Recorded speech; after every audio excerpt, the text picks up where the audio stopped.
Family Escapade. Family dinners are not the same without you, Groton says, leaning over Drekanum's shoulder. His voice rings of sincerity. Drekanum busies herself polishing Chacheo's scales. I missed you. Drekanum smiles playfully. Oh, did you now? What did you miss the most? Pulling my braids? Tripping me with tree roots? Or, she continues with a sly expression, was it picking my nose with branches while I tried to sleep? Oh, groaned the Fist. That was just keeping you on your guard. I was just trying to help you become a great warrior, he lies. His smile encompasses his face. Seriously, though, he says, becoming more serene. It is good to have you back. You scared the skid out of everyone. Drekanum's mouth curls up. Thank you. I really don't want to die, you know. Yeah, he laughs. You don't always act like that. Stick around, cousin. He glances over at a beautiful young Alphine watching them. Pluto is not that bad. His family line is almost as strong as ours. Drekanum follows his eyes to her. She seems delightful. Large, optic cognac eyes and matching curly cognac hair. Her clover green gown flows lazily in the breeze. I am the first non-builder, Drekanum frowns. You can't know what that's like. She fixes her eyes on the young elf that they're both glancing at. She is not the builder either, Drekanum points out before turning back to meet Groan's sharp eyes. No, he says straight-faced. Then, as though a thought pops into his head, his cunning face returns. She pleases me, and she has a good bloodline. Pleases you, Drekanum gasps, slapping him on the chest with her palm. Does she take your tricks well? Groan laughs heartily. Now that you mention it, yes. He pauses to embrace Drekanum as a brother would a sister. Like you, she plays them back on me, but she's not quite as good at it. Not like you were. Oh, give her time, Drekanum jests, returning the affection. I missed you too. They look at the dragon as he snores softly. They both giggle at him. Ravine. That is a quaint name, Drekanum says. Well, Groan defends, not everyone can roar like a dragon. And Snowflake, he says, smiling at Drekanum, knowingly touching a nerve. You are better than a builder. I am jealous. Since the day I learned. Jealous, Drekanum repeats, disbelieving. You are the first Half-Jarian to wield magic. You will be famous throughout history if you do nothing else, he points to himself. Me? I will never have such hopes. Oh, she laughs. But everyone loves you. And they invite me to events, he affirms, tugging her braid. Not write books about me. I have nothing to write about. She swats his hand playfully. I have to go, he announces, googling Ravine again, and let the rest of the family busy growing a place for Chacheu to rest for the night. I know, groaned Deanne, Drekanum says, seeing that he can't keep his eyes off Ravine, while she is busy twirling her hair, pretending to innocently pick berries. Truly, Ravine's beauty is striking. Though her family name, Galea, is not very high-ranking. Drekanum watches as he sprints off. She can't imagine him jealous of her. Then she has never really stopped to consider herself as the first. The first would indicate more to come. This is a hopeful thought. Much better than believing you're a freak. Her face lightens, seeing him grab Ravine and swooping him up and her up in his arms. He swings her around in the air. Drekanum laughs with him. And then over to Pluto, her eyes roll. He's working with their family. She sees Bartek, Sumar's friend, with him. His hands are up like he's giving instructions and trying to be of assistance.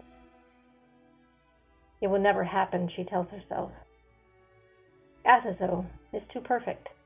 chiseled and strong, a true warrior. But Pluo, she stretches herself over Chacheo's sleeping form. In her mind, he is a weasel. She strokes Chacheo's scales. I, at least, can bring you some books to read. I never dreamt that I would be protecting a dragon, she tells the sleeping baby dragon. As soon as she speaks, the sensation hits her. It is near. Nyaskis, she assures it. Terror fills her, remembering what she did to Chacheo. Her arm throbs at the phantom pain from when Nyaskis broke it on the rock. Her eyes go wide, searching fearfully for her family. Everything happens so fast. There is no time. Come, Chacheo, she shouts, shaking him. Chacheo's eyes pop open. In an instant, he is aware. Drekanum sprints to the group, shouting frantically, Nyaskis, hurry, hurry! She runs up to her mother first. Hide, now! Her eyes meet the others. You must all hide! It is coming! It's coming! What is coming? Pluo asks, alarmed. Groen grabs Ravine and takes her off immediately into the woods. Ravine looks back at them, unsure, but she goes along, trusting. The rest are also quick into action, except for Venter. Lazy Venter stares at Drekanum, still as a statue. Mom! Drekanum utters breathlessly. Yes, Mar, says, grabbing Venter's arm. We are going. What about you? Venter begs of Drekanum, with eyes wide with fear and terror. Long nights Venter lay awake when she was first drug off. Venter wants to keep her safe, the same as any loving mother. We cannot hide, Mother, Drekanum informs Venter, shaking her head. Fear shines through her eyes, no matter how hard she attempts to mask it. Venter knows. She sees it. What is coming? Pluo asks, not comprehending. But Snowflake, Venter pleads, as Sumar, aided by Shinlin, drags her off forcefully into the woods. Drekanum finally turns to Pluo, but Shinlin has run back. He has his arms around him, pulling him. A dragon, boy! No time for dallying! Shinlin shouts at him suddenly, with a harsh tone, but Drekanum would have never guessed it of him. Chacheo is getting antsy and nudging Drekanum from behind. He needs comfort. She regards him fondly. She forces a smile, stroking his face. They alone must face the nasty, foul-tempered dragon called Nyask. If there is trouble, hide in the house there, she tells Chacheo, pointing at the structure her family was creating. It is growth with sequoia and oak, my mom's special modification. Just like my house, it won't catch fire. This green leaf plant with purple flowers, here, she says, pointing to the sage circling the structure. It is full of water and hard to catch fire. Her reassurance is not convincing, as her eyes are stiff and narrow, and lips tightly pursed. Chacheo goes into his house. It is not finished, she explained. Tree, kommen? He asserts, waiting for her to enter. Sorry, she professes.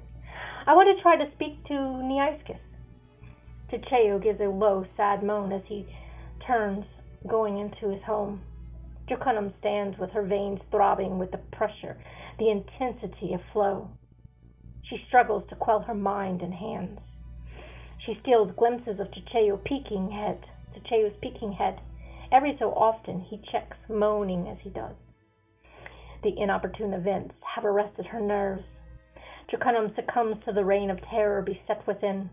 Nervously she snatches up her staff and, gripping it tight, saying the words, Shukli. Though she does not close her eyes, her sight, along with her sense of feeling, fades as the syllable leaves her lips. Her breath lingers slightly until she's adrift, dispersed across Höfjar.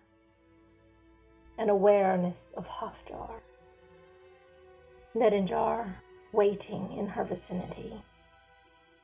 They come into her conscious awareness. Returning to her body this time is much like leaving. She hears her breathing first, faint and louder as she enters herself. Back in the dark crevice of her mind, Storm's voice emerges. "The net and jar will be here, won't they?" he says. "Yes. Then I do not know how we will escape." "We can fly," he says. "I cannot fly." Storm laughs high and haughty. "You can't? Interesting. How does anyone learn anything? Is that not what you told me?" "I can try," she thinks, wondering. "You will," he responds. "What of my family?" "I don't know. Dragons don't have family, not like you elves." She hears his voice. "Why are you helping me?" She considers suddenly suspicious. "I'm helping myself." His voice is cold. "I don't trust you." "You have no choice." A strange stroke of fate. But I finally got my wish, or in a matter of time, I will. "What wish?" "Power." "How say?" "Animals give their life for you, elf. Everyone just betrayed me. I had to die to learn what power, real power is." "Everyone is glad you died. I am glad you died. Net and jar," she realizes abruptly.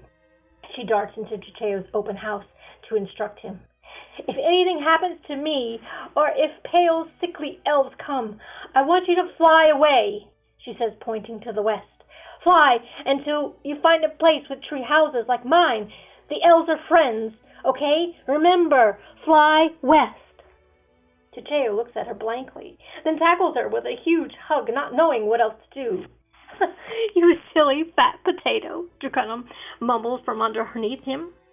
She wiggles until he stands. The sudden rustling of leaves lets her know that the dragon has arrived. All grows silent.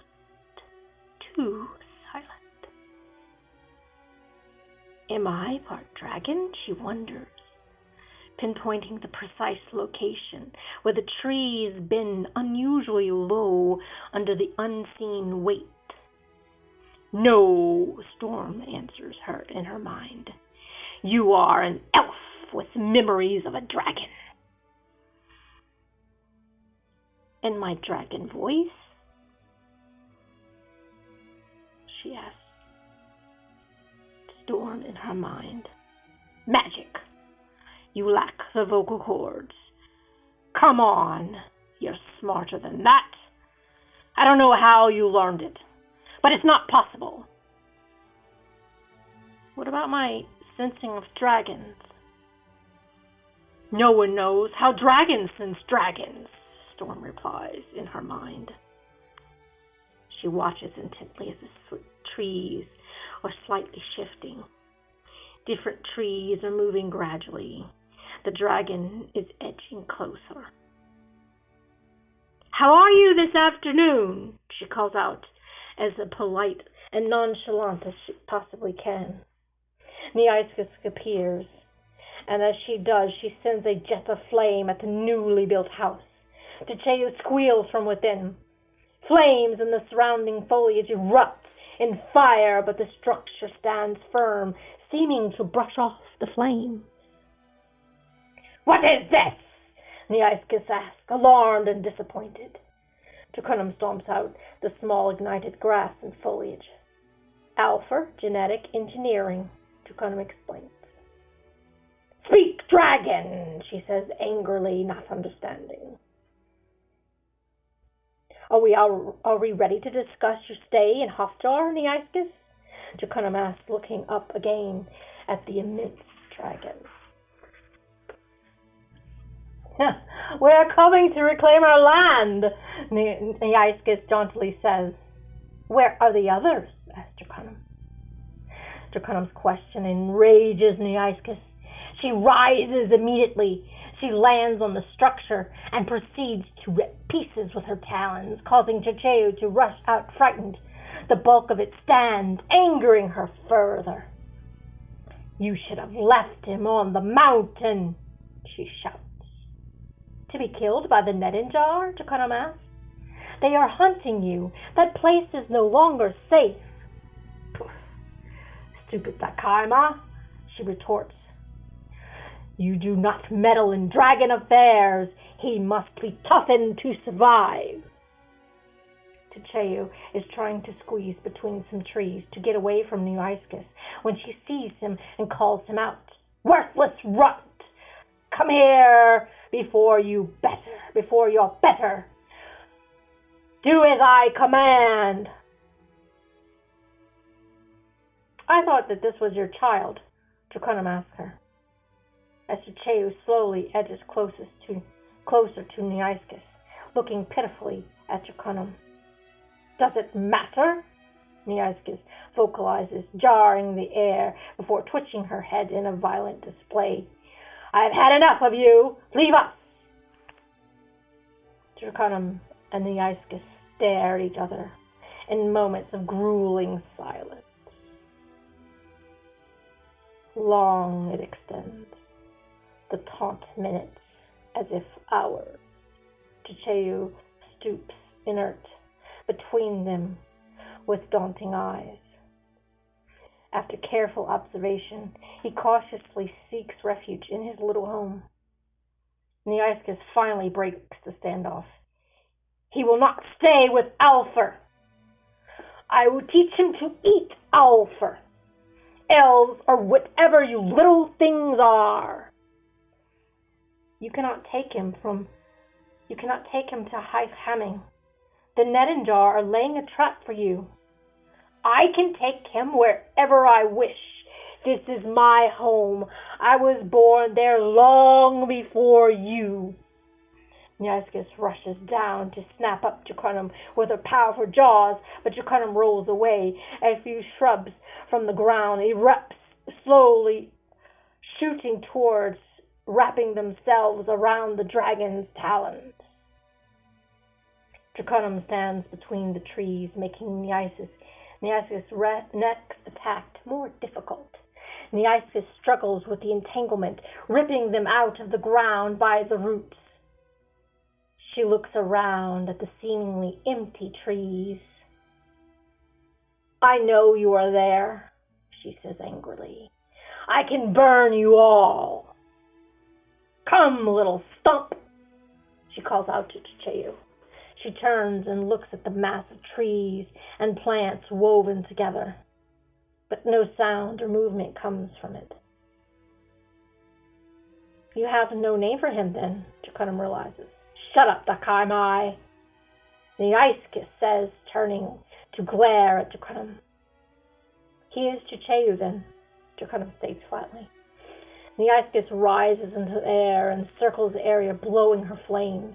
Drekanum throws up a shield, but she can only cover so much area. The trees, shrubs, grass, and most of the area ignites. Quickly, all of the elves emerge, stomping out what they can. Drekanum creates water and runs through her fingers, but Neaiscus is making a trail that sends Drekanum running along the forest after her. She works fast, but she cannot keep up with the dragon this way. The trail goes on a few miles, before it seems that Neaiscus gave up. The sky has dimmed, and the forest begins to slowly cloak its majestic raw nakedness of the evening. Finished putting out the flames, Drekanum turns back. Some of the animals peer at her, are grateful. She doesn't tarry. She runs as fast until she nearly trips over Groan, who is busy returning the burned forest to its original beauty with fresh, lush green growth. "Oh, sorry," she says, just short of him. She is panting, and her face is flushed. Groan gives her a grin. "Great show! I am glad she didn't eat you. And if you'd need me in the ribs, I'd have to hit you back." "Ha!" Then they hear Venter's voice. "Groan, do not let your mind on such dark paths." Groan makes a face at Drekanum before answering. "Yes, Venter." "It's late," Venter says, appearing from the trees. "We must stay together." Groan stands as Venter loops her arms and Drekanum's, and so they walk together, with Venter in between. "We are a family again," she says, walking with her head held high and mouth curled up. She whistles, calling to the late sky. A robin and a blackbird come capering and flittering her call. "Tell the others we're on our way." The two birds fly off swiftly. Do you think the trees will have time to clean the air of all that smoke before nightfall?" Drekanum asks. "Oh, my little dove," Venter says, "you have been away far too long. Groan's ability has grown. He is now as good as his mother, but I'm still the best," she adds, a little cocky. "Not for long," Groan says, nudging Drekanum. "Soon I will be top builder in Hall of Höfjar." "You know," Venter says, regarding him sincerely, "I wish this for you." Warmth envelops her tone. "Well," Drekanum joins in, "how about you two see who can grow a tomato plant the fastest?" "Is that what you want to eat tomorrow, Snowflake?" Venter asks. "Yes, I was just thinking now, but I guess that's impossible." "Oh, always hungry," Groan picks. Drekanum smirks. "You know it." "Let's pick up the pace," Venter says, looking cautiously around at the trees. The two agree. Soon they are trotted back at a steady pace. Venter's dress is shortened now, avoiding the fallen branches, often in the path. The way seems longer somehow, that they are racing the sun. Hello, my name is Deanne Treasure Kellogg. I'm an artist, illustrator, writer. Thank you for listening to Chapter 2, Family Escapade, from the White Wizard of Höfjar series, Collective Minds. My books are available Barnes & Noble, Amazon, ebook, also Ingram, ebook and paperback. I appreciate you very much, and for my subscribers, I love you, I love you, I love you. Thank you, thank you, thank you. So if you have any ideas of things you would like me to do, suggestions, please share in the comments. I appreciate you. There is more fun to come, so stay tuned.